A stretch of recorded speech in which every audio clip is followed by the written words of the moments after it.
Yesterday afternoon, I took a walk at the park, and it was getting kind of late.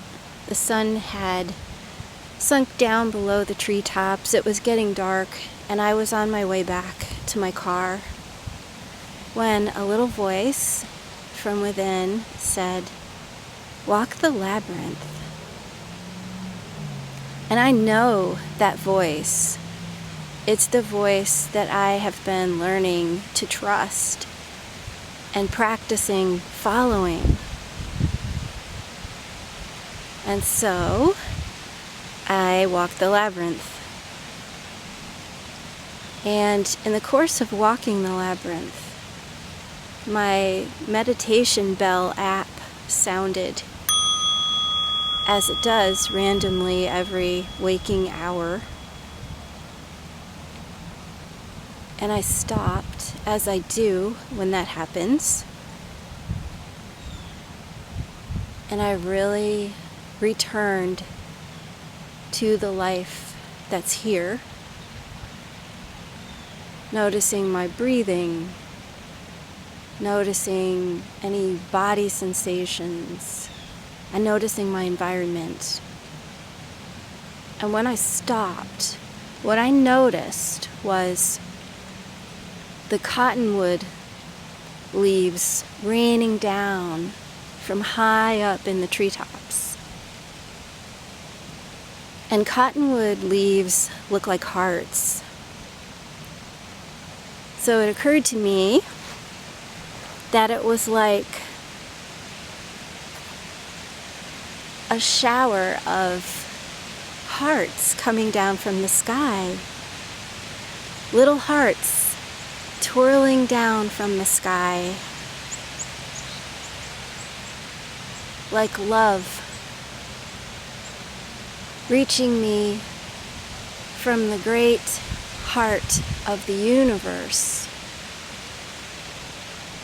And that actually is exactly what I needed at that moment, because I was feeling a little sad. I was missing some of the really loving voices in my life that have been silenced, at least physically. During my walk, I counted how many years it's been since my grandmother died, and this year, next month, will be 10 years. 10 years without having her sweet, generous, loving, unconditionally loving presence in my life. And within 6 years after she passed away, both of my parents did as well.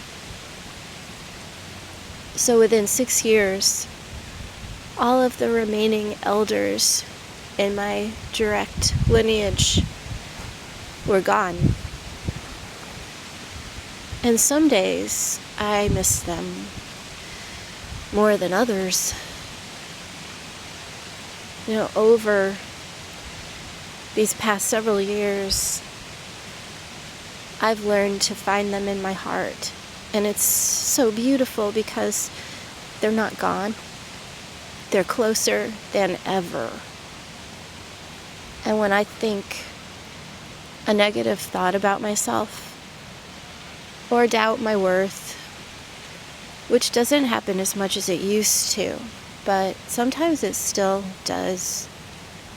And then this little voice springs up from within and tells me what the most loving presence would say, would want me to know.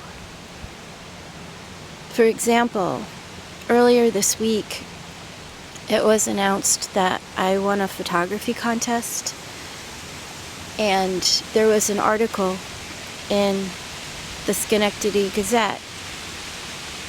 That was the newspaper that my dad, my parents read every day.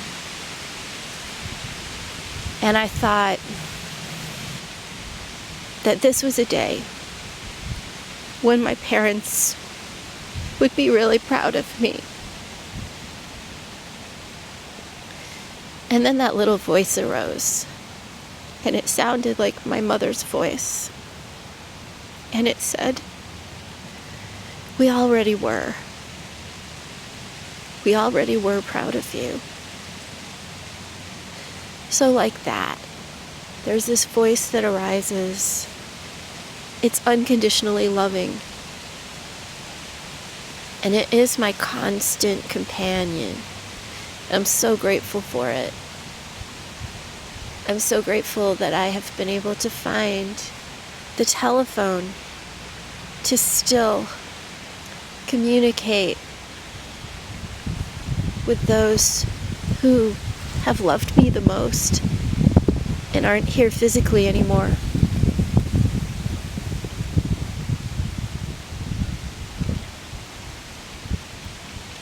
So yesterday, I was walking and feeling kind of bad about something and really missing, that presence, that loving presence that the elder women in my direct lineage gave me.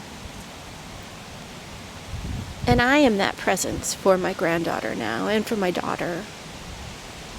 While I was walking the labyrinth and these hearts were raining down, my daughter called me, and I was able to tell her something that I hope set her heart free.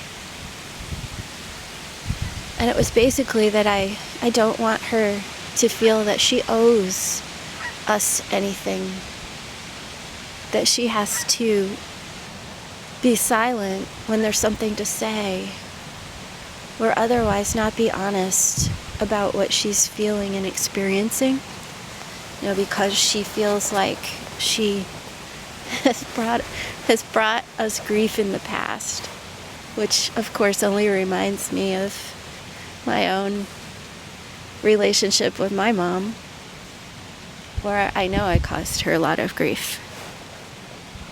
And I told my daughter that the slate is clean. And I just want her to be herself. And to be honest with me, to feel like she can share honestly. So it was a really special labyrinth walk because of these hearts raining down from the sky. And because I had the opportunity to tell my daughter something that I really hope set her heart free. And I told her I would never ever want her to beat herself up and feel bad about herself. It's just not what I want for her. So I returned today with my camera and my tripod so that I could photograph the beautiful raining down of hearts. And it's windy, and there's more light than there was yesterday. But there are no cottonwood leaves falling. Not a single one. And so that makes me realize how special it was to be at the labyrinth last night when all these hearts were raining down from the sky. And it's just more information about trusting that voice that I've come to recognize as the most trustworthy and loving voice. Following what it tells me to do. That is what I'm putting in charge of my life these days. And it's taken a long time to be able to trust that deeply. But this is an experiment I'm doing because I figure I really don't have anything to lose. And so far it's been pretty amazing. And I don't think I could have followed that voice while my parents were still alive. Because when I thought about my dad, my parents being proud of me, if they could have read that article in the paper I realized how much it meant to me to please them, to get their approval, and how that kind of ran my life while they were alive, even though I never would have wanted to admit that. But this week I realized that that was true. And so I miss them a lot. And yet, I feel like I'm in direct communication with them, or that they are part of this universal heart that lives within me and that I'm part of, and that I can call upon that love, that great love. And that great love springs up from within me when I need it. And it's there for me. And it's really the most beautiful thing. I'm so grateful that I found the pathway to it. And that I can put that unconditionally loving, trustworthy voice in charge of my life now. Amen.